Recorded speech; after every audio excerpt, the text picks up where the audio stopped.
Pour nous au tennis, la journée a commencé avec un petit stress. Il y a eu une petite ondée vers 7 heures le matin, ce qui a bien sûr rendu nos terrains très très glissants. Alors, on a pu compter sur notre superbe équipe de bénévoles au tennis Sébastien Larreau à Boucherville pour pouvoir nettoyer et assécher comme il faut nos terrains.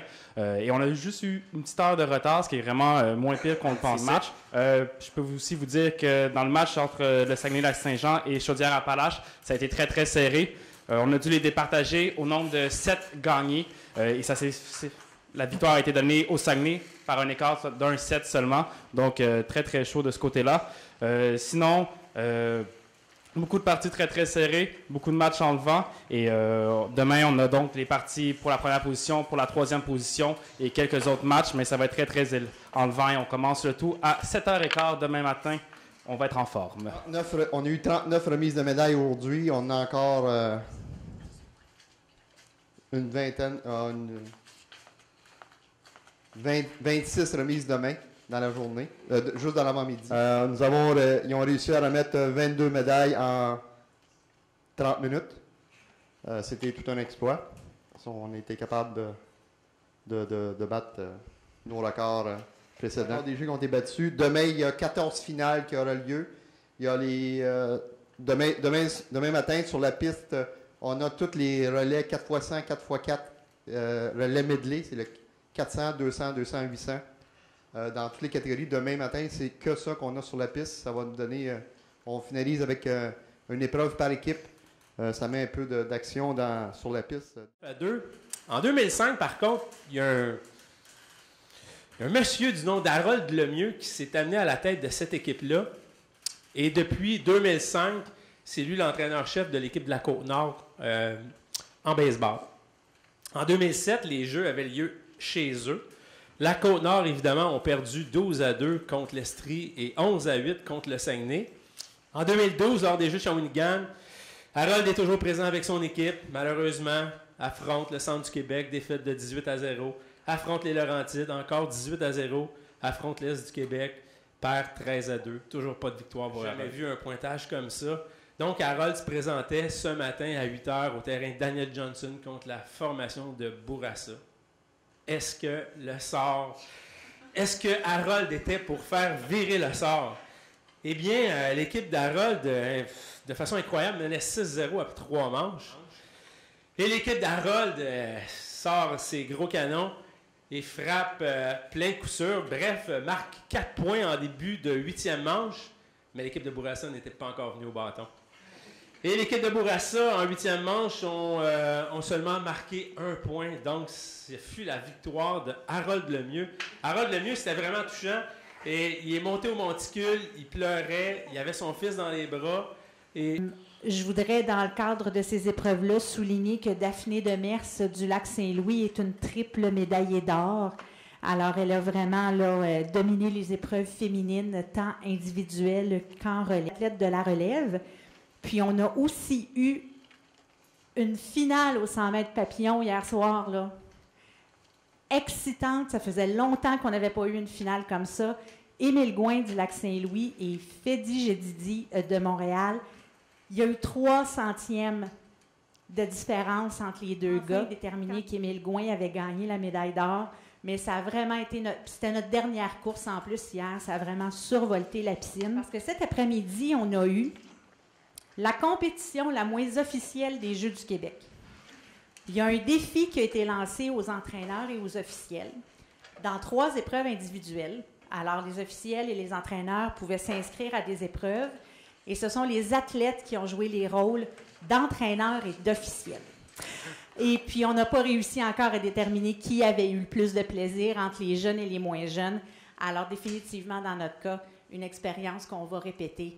Parce que gazon mouillé, ça s'avère glissant pour les chevaux, même s'il existe de l'équipement, comme des crampons qu'on peut mettre sous les fers. Ça a fait en sorte qu'en bout de ligne, les cavaliers, pour la première épreuve, ont été prudents. Et ils ont été en fait très responsables et ils sont adaptés à la situation. Alors, les compétitions sont ouvertes... certes à des cavaliers âgés de entre 12 et 17 ans, mais au niveau des athlètes équidés, il n'y a pas de critères en tant que tel. Donc, on peut concourir avec un cheval comme on peut concourir avec un poney. Et on avait une cavalière qui concourait avec un poney. Et cette cavalière s'appelle Alexia Bissonnette et son poney s'appelait Fiona. Et dans des épreuves de vitesse, un poney, c'est certain que ça couvre moins de surface qu'un cheval. Mais elle était absolument merveilleuse, cette cavalière. Elle y croyait, elle voulait. Ça a été, et elle était très bonne d'ailleurs au niveau technique, ça a été vraiment un temps d'absence. On peut dire que ce retour des sports équestres aux Jeux du Québec est vraiment très positif. Les installations ont été très appréciées. La compétition a été très appréciée par les athlètes. Et l'organisation aussi générale de notre plateau a été vraiment saluée à plusieurs reprises. Alors, nous avons une grande surprise du côté des arcs recourbés, puisque les deux premiers, Hayden Neissel du Lac-Saint-Louis et Alex Dussault de Capitale-Nationale, c'était leur première participation aux Jeux du Québec. Donc, on espère qu'ils vont continuer à pratiquer ce sport et ce seront nos espoirs pour les futures années. Grande surprise pour les cibles concentriques des cadets.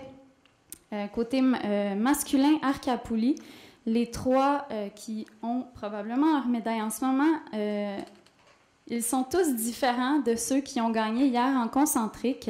Donc, pour nous, c'est vraiment exceptionnel que trois athlètes différents se positionnent à des podiums alors qu'en 3D, ils ne s'étaient pas qualifiés.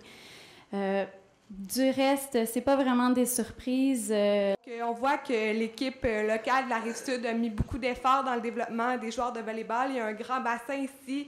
Ils ont beaucoup d'athlètes, des athlètes très grands. Puis les deux équipes se retrouvent en finale. Donc, c'est assez exceptionnel. Donc, nous, aujourd'hui, en volleyball, c'était la dernière journée de compétition. Donc, les éliminatoires, toutes les équipes jouaient donc, pour se classer, pour déterminer leur position. Donc, pour la médaille de bronze, les matchs se sont déroulés plus tôt. En féminin, c'est l'Est du Québec qui a remporté. Puis en masculin, c'est l'équipe de Chaudière-Appalaches. C'était nos champions en titre en 2012 et ils ont quand même gagné la médaille de bronze. Donc, c'est très bien. Puis aujourd'hui, on a eu beaucoup d'intensité dans le gymnase. On a eu droit à des quarts de finale et à des demi-finales, je vous dirais, avec le calibre et aussi l'intensité de finale. C'était vraiment serré pour certains matchs. Les parents sont vraiment intenses. Nous, au volleyball, c'est un point à la suite de chaque échange. Là, donc, ça va très vite. Voilà, l'important, c'est le programme Esprit sportif. On préconise aux Jeux du Québec un comportement éthique dans les compétitions et on veut que ce programme-là il soit porteur de valeur. Alors, au-delà de monter sur un podium, de récolter les honneurs, d'avoir de belles performances, il faut aussi avoir des valeurs d'intégrité, d'éthique, de respect des officiels. Ce soir, je vais dévoiler avec grand plaisir et donner leurs cadeaux. Et c'est Yannick qui sera le Père Noël de l'occasion. Alors, je vais inviter les gagnants du premier bloc de compétition, puis on se reverra vendredi pour le dévoilement des gagnants du deuxième bloc de ce concours Esprit sportif. Ils remportent un certificat qui leur permettra d'acheter dans des organismes de sport de l'équipement ou encore des pièces qui leur permettront de continuer leur engagement en sport. Mais elle est dignement représentée. Elle vient de la Capitale-Nationale et elle s'appelle Lily Bellumeur Béchamp.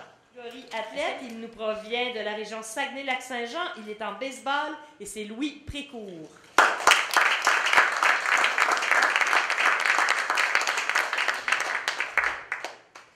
Dans la catégorie intervenant, c'est avec grand plaisir que la gagnante, je vous la dévoile, il s'agit d'une chef de mission, également engagée dans le domaine de l'athlétisme, de Richelieu-Yamaska, Diane Gosselin.